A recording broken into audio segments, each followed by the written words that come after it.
is Gina Leggio of Selfless Esteem, in which you find peace and joy by focusing less on ourselves and more on the love of God.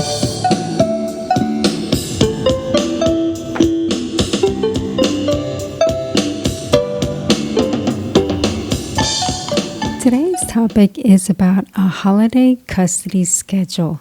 Someone writes, "Dear Selfless Esteem, this is my first Christmas separated and going through a divorce. My ex and I have been informally splitting the visitation time with our baby boy. He took our son to his parents' house out of town for Thanksgiving, and now he wants to take the baby there for Christmas. I think that would be unfair for him to have on both holidays, especially since the separation was because of his selfishness and immaturity. How can I negotiate the holiday custody schedule with him? Signed, Mama Bear." Well, Mama Bear, this is understandably a very difficult time for you. You undoubtedly missed your baby during Thanksgiving, and now your ex is requesting to have your baby on Christmas. So let's address how to handle the holiday custody schedule as well as going through a divorce during Christmas. First of all, go to your Heavenly Father in prayer and lean on God. He is a helper, as stated in Psalm chapter 54, verse 4. He will give you wisdom for this situation and throughout your journey as a single parent, as stated in James chapter 1, verse 5. Be sure to put your baby first. I think you'll agree that the best interest of your baby should be the priority. This eliminates the factors of whose fault the divorce is and who has the baby for each holiday.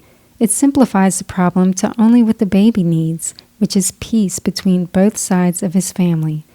In my opinion, the best way to achieve peace for the sake of your baby is to be more flexible than seems fair. As a result, your ex may demonstrate profuse flexibility in the future. However, if you refuse requests, your ex may not readily accommodate your requests later. If I were you, I would do everything I could to facilitate his requests, such as packing a suitcase if necessary. The idea is that years from now, you'll hardly remember the details of this first Christmas, but you'll be reaping the benefit of a collaborative, co-parenting relationship with your ex.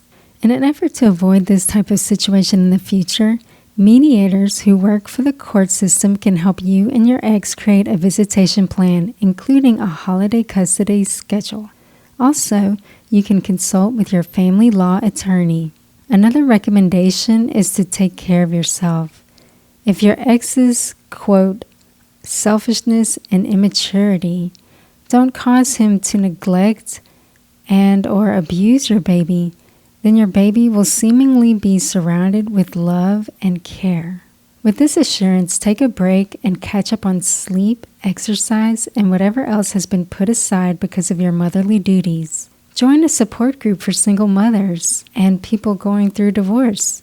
For example, Divorce Care offers support groups and a 2-hour seminar called Surviving the Holidays. Find a competent therapist so you can freely and confidentially express your thoughts and feelings. Journaling is another healthy outlet. Last but not least, spend time with family and friends who are positive and encouraging. In summary, I go full circle back to the suggestion of prayer. Taking a moment to reflect on God's love demonstrated by the gift of salvation through His Son Jesus will fill your heart with joy this Christmas. And if you'd like to submit an anonymous question, you can do so at ginaleggio.com, and the answer could be featured in a blog post, podcast episode, or YouTube video.